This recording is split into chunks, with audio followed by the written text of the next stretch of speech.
And welcome back. We have with us Melissa Zuniga, who's the Secretary of the National Garifuna Council. And you're just back from Guatemala, correct? Welcome. Thank you. And Melissa was a participant in a Afro Descendant women's encounter. That's very interesting. So let's talk about this particular gathering and how we were able to participate. Okay. Well, NGC received an invitation to attend this conference. A lot of the women there network.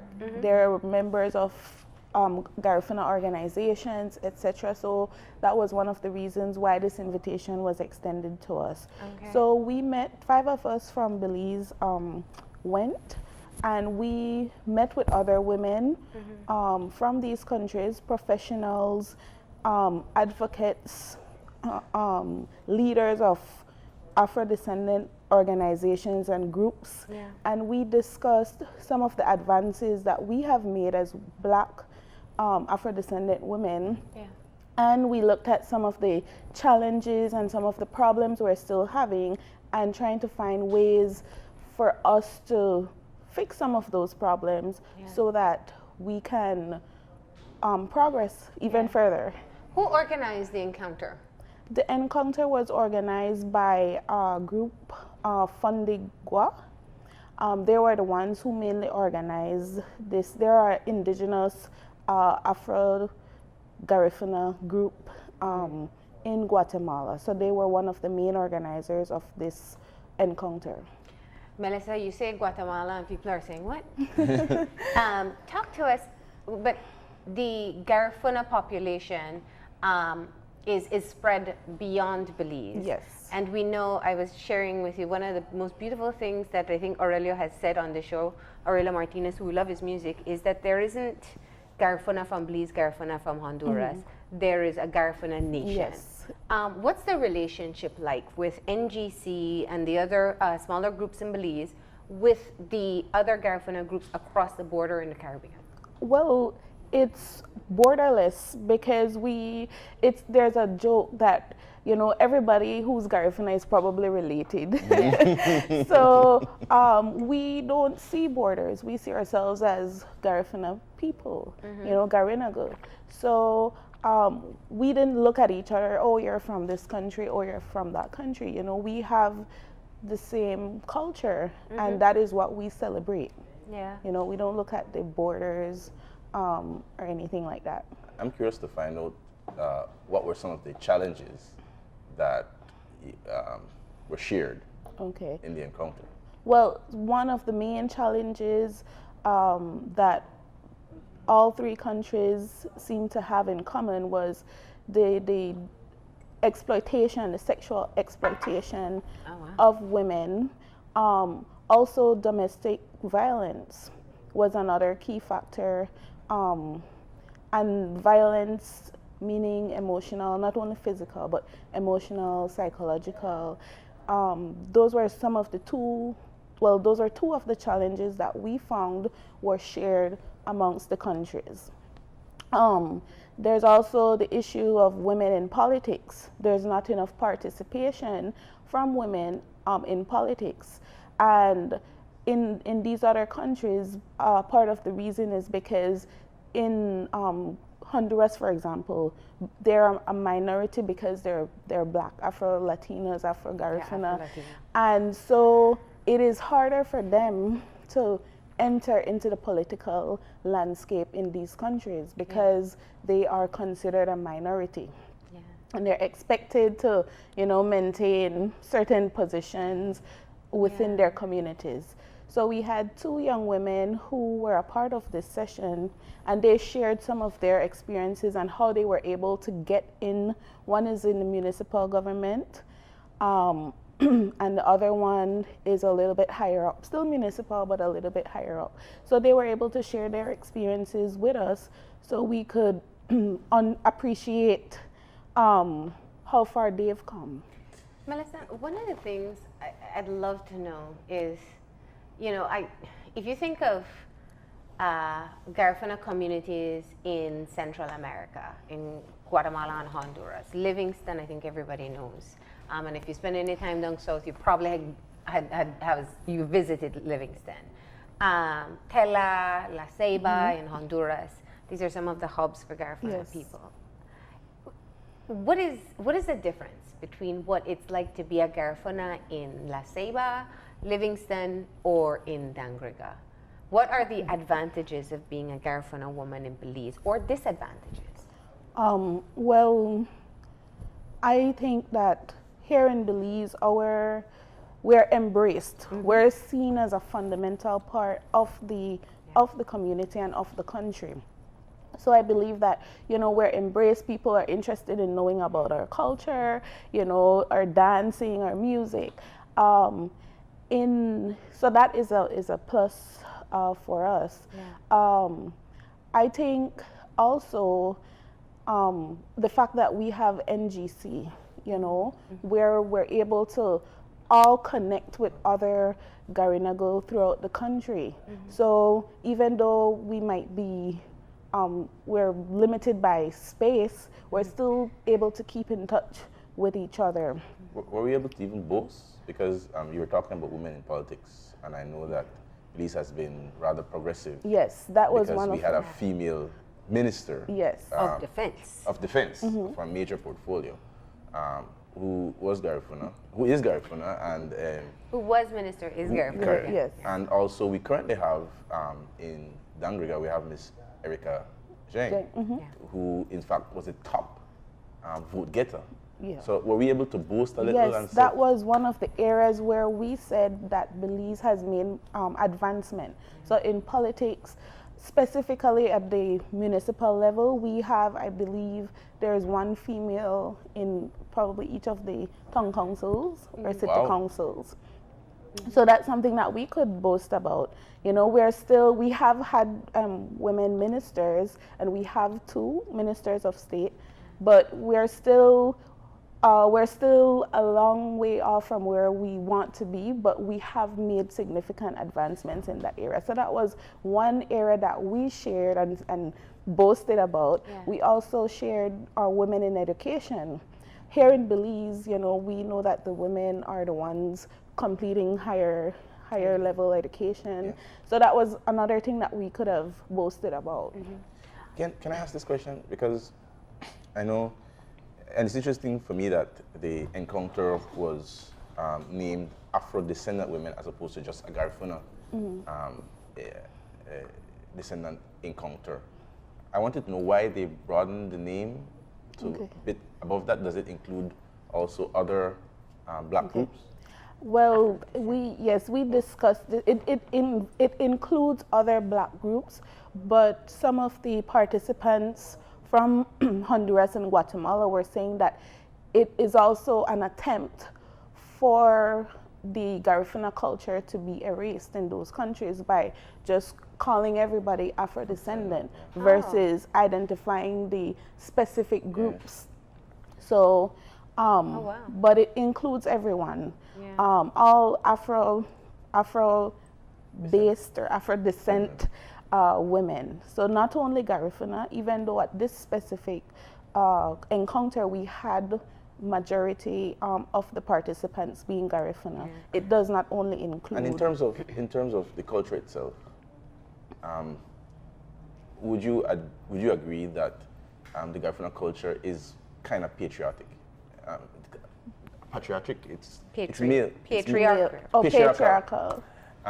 And so some of the challenges which females in the culture and community might face is just because of the nature of the culture itself.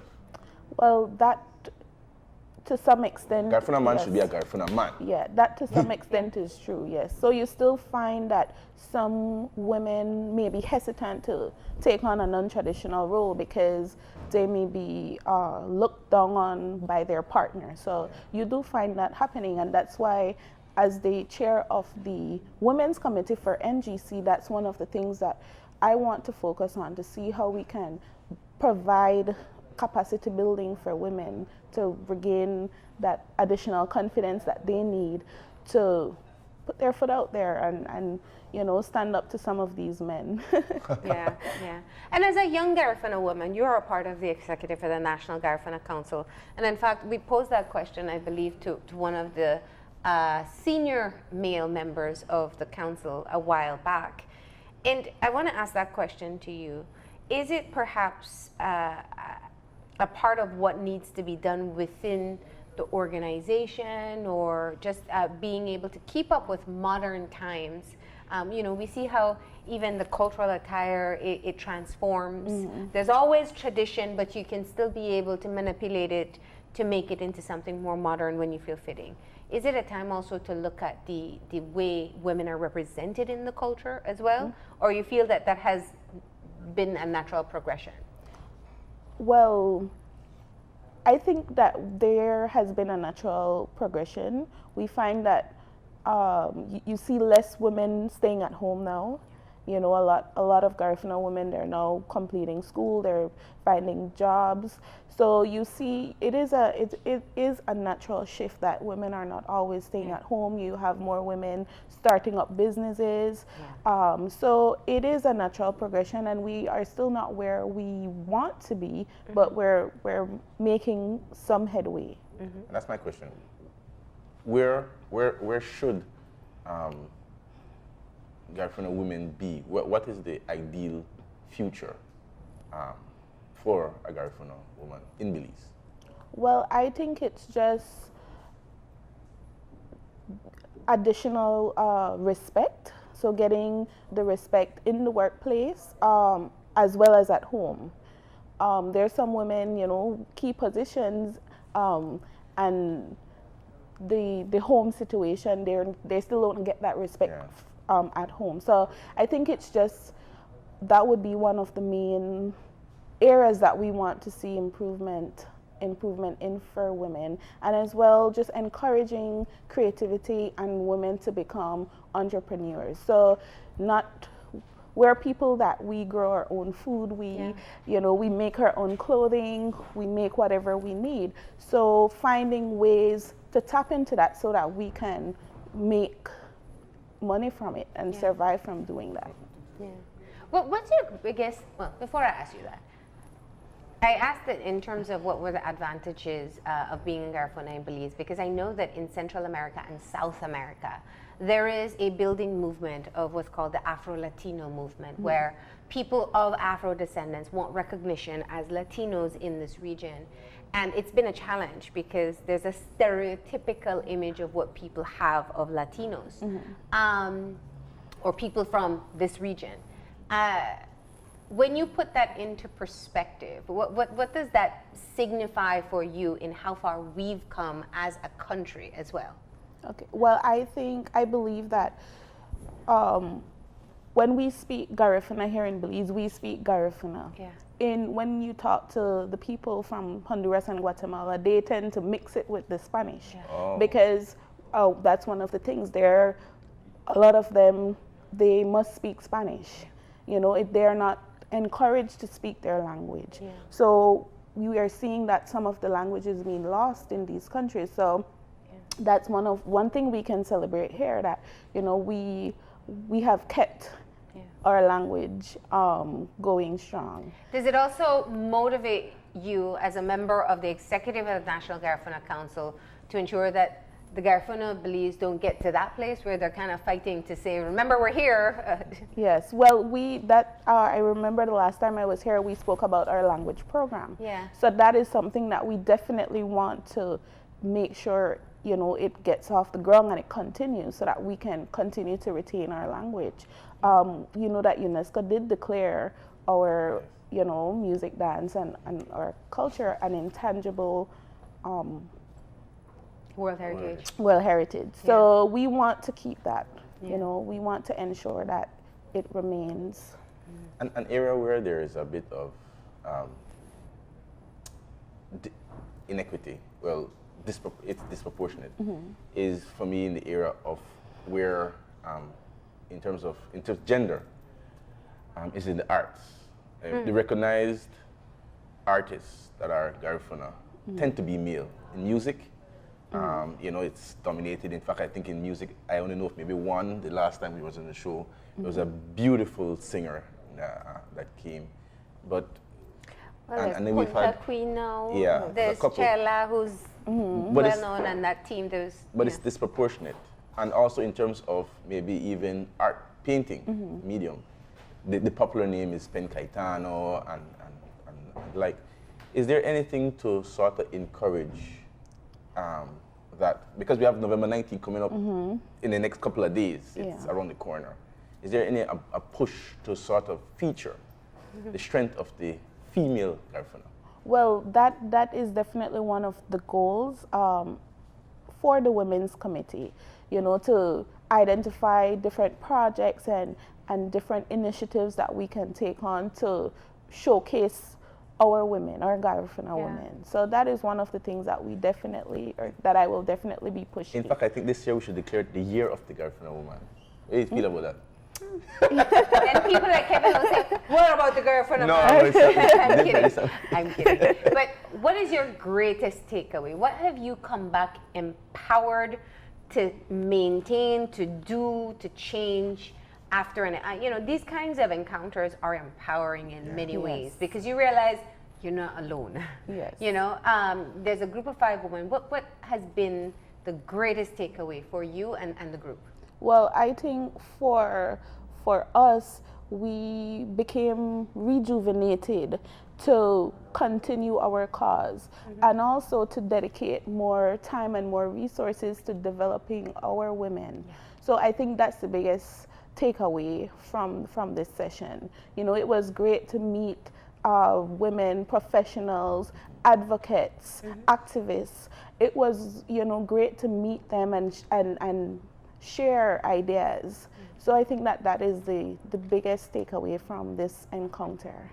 Will there be a local Belize chapter encounter, just like a conference of Garifuna women coming out of this? Well, because there's some very powerful so. Yes. Garifuna women in this country. Yeah. Yes, very effective. I definitely hope that is one of the things that we can do. Awesome. All right. Well, do keep us updated when you get there, right? No problem. Okay. Thank you so much for coming in and sharing your experience. And we wish you the best of luck, of course. Thank you, guys. We're going to go ahead and take a break, and when we come back, we'll be talking about the 30th anniversary of Belize Medical Associates and their upcoming medical symposium. So stay tuned.